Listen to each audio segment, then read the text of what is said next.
Le 9 octobre, le chien. Dans le village de Saint-Michel, on connaissait le chien, Médard, un grand chien noir qui appartenait au vieux braconnier Leclerc. Il jappait presque jamais, sauf dans des circonstances bien précises.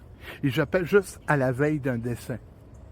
À chaque fois qu'un voisin allait mourir, le chien, sans raison, levait le museau vers la lune puis se mettait à japper d'un jappement lugubre qui traînait là, au milieu de la nuit.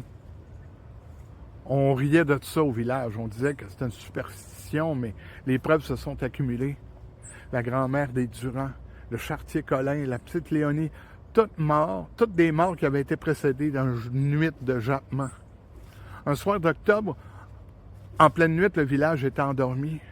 Médard s'est dressé devant la porte de l'église. Il a hurlé, il a jappé sans arrêter.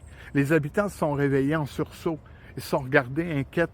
Qui c'est qui allait partir cette fois-là? On a fait le tour des malades. On s'est rassuré. Tout le monde avait l'air de tenir le coup. Mais l'inquiétude a gagné rue. Au matin, on a découvert mort Médard, le chien étendu devant l'église. La gueule ouverte comme s'il hurlait encore. Personne n'a su de quoi il était mort. Pas de blessure, pas de poison, rien.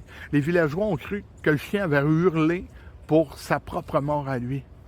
Pourtant, cette nuit-là, plusieurs affirment avoir entendu, bien après sa mort, un dernier jappement, un jappement funèbre autour des maisons. Depuis ce temps-là, chaque fois qu'un décès se prépare, on dit que dans le silence de la nuit, il y a un chien qui jappe, comme l'écho d'un hurlement qui ne va jamais cesser.